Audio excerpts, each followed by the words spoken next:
guys, this is Ashley back with another video. Before we get into the video, like, comment, and subscribe to the channel. So it looks like Meg and Criminal B have sent their spies to Nicki Minaj events. So it was reported that Kellon, who does Megan Thee Stallion's hair, okay, I believe very close to Megan, was at Nicki Night event, which is usually held after a Nicki Minaj concert, okay, because Nicki Minaj is currently on tour.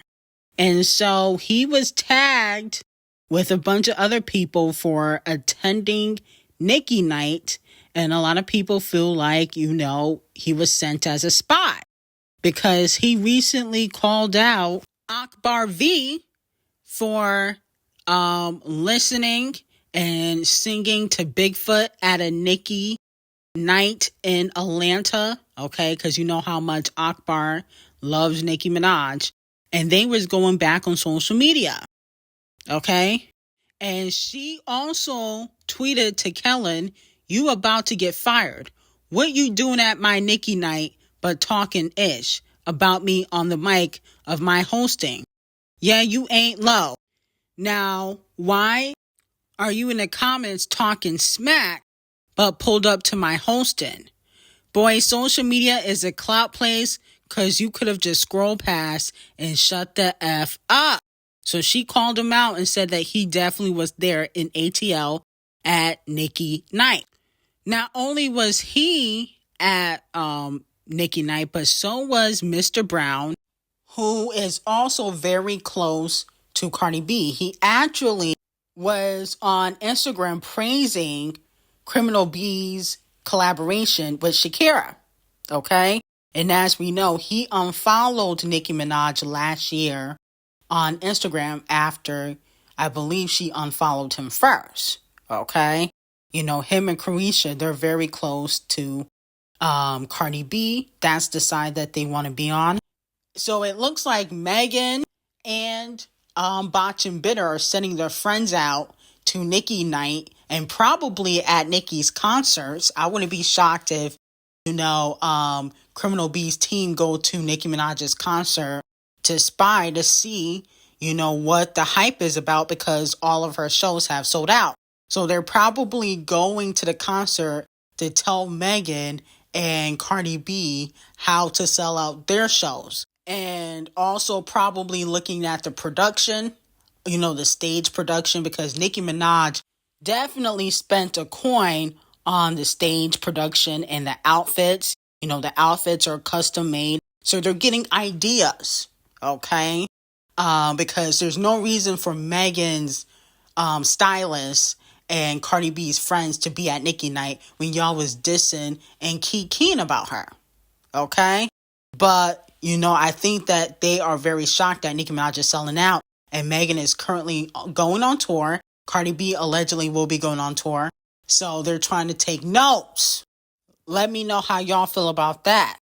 It is what it is. They've been spying on Nicki Minaj for years now. Cardi B has went to her surgeon in an attempt to take Nicki Minaj's whole face. So I'm actually not shocked, And I feel like she's trying to copy Nicki Minaj's formula when it comes to dropping music back to back because Cardi B never used to do that before. But it looks like she's trying to see what will stick on the charts. Now, speaking of Botch and Bitter, Loose Tooth is going number 1 with Dr. Miami, okay? But unfortunately, it looks like based on predictions, she will not be in the top 10 the following week, okay? So I feel like for your records to live in the top 10, which Cardi B has stated, it has to be in the top 10 for more than 1 week. So she will be leaving the top 10 the following week. But low-key, Metro Boomin and Future did not come to play, okay? I'll be honest with you. The Like That record that Kung Fu Kenny, Future, and Metro Boomin dropped is fire, okay? Their whole album is fire. So to be quite honest, of course it was going to drop on the charts because we got real talent moving up on the charts, and then also Queen B is dropping. Okay, then the Chart Obsessed Races is dropping. Then Dua Lipa is dropping. So it's going to be hard for Botch and Bitter to move up on the charts when Talent is coming back. Okay, and we also got to talk about how Sexy Red, she's going top 15 with only one version of her song, Get It Sexy. Okay, she didn't need 12 versions of, one song, a music video, half naked, to go top 15 on the charts. Okay. And Sexy Red not even that talented, but people like her personality, and she makes bangers. Cardi B, to me, hasn't dropped a hit yet so far. I don't care if it went top 10. It's not a hit record. That's why it's dropping down the charts. Because it was payola, it was manipulation, it was multiple versions of one song that got you there. No shade. Now, moving on from that, Doja Lamar is seemingly confirming that she will be releasing the Scarlet Deluxe Claude Frollo, allegedly April 5th. The bald head scallywag was basically exposed for cursing out someone for leaking her album details. Allegedly, she was on Twitch and they had typed in the name and she was cursing them out. That's what the fans are saying. But also her music manager seemingly confirms it by putting S2 and taking a picture of a studio. Okay? And S2 stands for Scarlet. Let me know how y'all feel about it, and do you think she's going to have any features on the deluxe? Because she didn't have no features on the album. So let me know if you think she's going to have features on the deluxe. I don't think she needs features. Doja Cat definitely don't need features. I wouldn't mind it. But I feel like I want an Agora Hills Streets type of music. The Town is Dead. Detention. That shit was trash. No shade. I didn't like Detention. I didn't like The Town is Dead. I like Agora Hills. That record was really cool. And then also I wouldn't mind if she do like a Streets type of record. I think Doja would definitely thrive in the R&B lane. Moving on to Megan Thee Stallion. It has been reported that Megan Thee Stallion's Hot Girl Summer tour has now sold out 21 shows, allegedly 88%. Okay, according to the thotties. I took a look on the website, and there's still a good amount of shows that are not sold out. But, maybe it's resellers. People are buying the tickets and then reselling them. That could be a possibility. But if you overprice the tickets too much, people are not going to be able to see Megan Thee Stallion. Because the reason why, she's doing so well on her tour, according to the thotties, was because I've seen multiple cities have $34 to, $40 tickets. Those are, I believe, her cheapest tickets. Okay. Now, moving on to Scratch Off.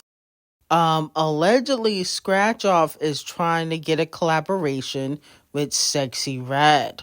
Okay. Now, as we know, Side Chick Service flopped on the charts. She threatened the general public with a remix that nobody wants. Okay. But, she's trying to work with Sexy Red. Now, I know they did a remix together. I think it was called Peaches and Eggplants or something like that. But that wasn't her song. That was another artist's song. So she wants Sexy Red on a song that she's putting out. And I think she wants to chart like Sexy Red. Sexy Red, just debut at number 15 or in the top 15 somewhere where her song, Get It Sexy. Okay. Sexy Red been putting out bops. Scratch Off been putting out flops.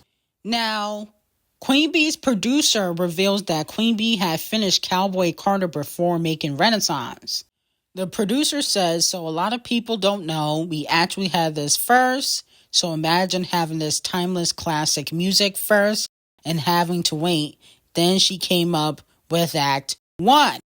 I think that Queen Bee did that strategically because she wanted to pander to the gays. Okay, she wanted to pander to the gay community to win Album of the Year. It didn't work, okay, because she lost a lot of fans during the Formation era. Unfortunately, it wasn't enough for her to win Album of the Year, so now she's going to country. And when country don't work, then she'll go to rock. See, she's going to go to all these different genres so she can win Album of the Year. That's why I think she released Renaissance, because it was, dance music, especially after the pandemic. She had the gay community behind her, but unfortunately, it wasn't enough for her to win Album of the Year. Okay? Now, not only that, Texas Boredom, because I don't really like this song. It's kind of boring to me. But anyway, Texas Boredom by Queen Bee has become the first solo song released this year to sell over 1 million units in the US. So congratulations to Queen Bee. This is why I call Queen Bee the Queen of Music. Because even though, I do feel like, she strategically is moving around to different genres, is not authentic, but she is the Queen of Music because she can do different genres and still chart very high. She did gospel, she's done R&B, she's done pop, she's done rock, she's done country, and she is very good at going to different genres and dominating. Okay, she's the only Black female country star so far to go number 1. Okay, so we gotta give props when props is due. Let me know how y'all feel about that. So it has been reported that Future and Metro Boomin's Like That featuring Kung Fu Kenny is currently on pace for the biggest points debut of 2024 on the Hot 100, currently held by Megan Thee Stallion's Piss, which debuted with 303 points in February. And I believe they are going to debut on the Hot 100 with 361 points, okay? A lot of fans are saying that, they're only going number 1 because they dissed Champagne Thickums, and, Megan only went number 1 because she dissed Champagne Thickums and Nicki. But here's the difference. Like That by Metro Boomin and Future is a fire club banger in my opinion. I mean, the beat alone is amazing. Okay? Piss, not so much. Okay? I can't even remember how Piss sounded. But the Metro Boomin and Future album is very catchy. They have a lot of bangers on that album, and I don't even really like Future like that. And I just got to give him props. And to be quite honest, Champagne Thickums is not really giving Kung Fu Kenny any attention on social media. Nicki Minaj was tweeting and going on Station Head every day for like 6 days, 7 days straight after Piss came out. If she did not do that, Piss would have never went number 1. Let's just be honest. It would have never went number 1. That song wasn't that great. Like That is a club banger. There's a nice hook on it that Future does. The beat is immaculate. And then obviously we know Kung Fu Kenny killed his verse. Piss, nothing was catchy about that song. It has shock value. Okay? But shock value doesn't always make you last on the charts, and that's why it's no longer in the Hot 100. I think that this Metro Boomin song will last longer on the charts than Piss did. Now, moving on to Normani. Normani reveals that she will be releasing her new single, 159, featuring Gunna Wanna, and it's coming out April 26th, so in a month. Now, unfortunately, I'm going to have to give Normani Donkey of the Day for this. And you may be wondering, why am I giving Normani a Donkey of the Day? First of all, you announced that your album was coming without a due date 2 to 3 months ago. Now we gotta wait a month for a single. Nobody does that, Normani. Okay? You're playing checkers, not chess. You don't tell fans that they gotta wait a month for a single. Nobody does that. You drop the single now, which you can't because Queen Bee and Doja and the Chart Obsessed Races and Dua Lipa is coming. But that's your own fault. Okay, no shade. You should have released the single when you made the announcement that your album was coming. Nobody makes months announcements for singles. Nobody does that. Queen Bee don't do that. Nicki don't do that. Riri, nobody does that. Even Rihanna don't even drop music. But when she did, she never did that. I don't know if you think you're playing chess by announcing that it's coming in a month, but you just give people more time to sabotage you. Okay? You're supposed to announce a few days or a week prior to the single coming out. So that's why, unfortunately, I'm going to have to give you Donkey of the Day, because this rollout is a hot mess. Now, last and definitely not least, JT has announced that she is coming with a solo mixtape called City Cinderella. Okay? And she didn't give a release date, but she said it was coming soon. Let me know how y'all feel about that. I'm definitely here for the JT mixtape. Sideways to me is a banger. I feel like it deserves to be pushed. Very catchy song. And I feel like No Bars was a really good song too. So at the end of the day, I do feel like JT deserves to go solo and get a push. Now, Champagne Thickums responds to Kung Fu Kenny at his recent concert. Ask me how I'm feeling. I'm gonna let you know how I'm feeling. And listen, the way I'm feeling is the same way I want you to walk out of here feeling about your fucking self. Cause you know how I'm feeling?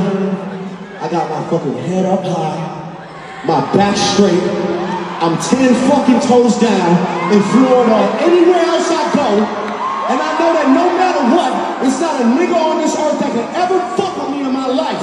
And that's how I want you to walk out of here tonight. Now, the king of lipo is clearly scrambling, okay? One, Champagne Thickums, you need to respond in the music, BBL boy, okay? And the second of all, I don't really think that your back is straight and your head is held high, okay? It looks like you're very upset and that you possibly have been crying all night, okay? That sounded like you're scared, okay? I don't think that Champagne Thickums can go toe-to-toe with Kung Fu Kenny, in my opinion. That sounded like you were scared, that you were scrambling, and that your diss track ain't ready yet. But you better put something out soon, because if you don't, unfortunately, Kung Fu Kenny will be winning that round, okay? Now, Bottom Bussy needs to stop making subliminal threats and getting loud on stage. Nobody's scared of you. You're not from the hood. And at the end of the day, you turned on people and you slept with people's girlfriends. You gotta lay in that, okay? Now you have a lot of enemies. But anyway, I got some hot tea on Patreon. Link will be in the description. Have a great day.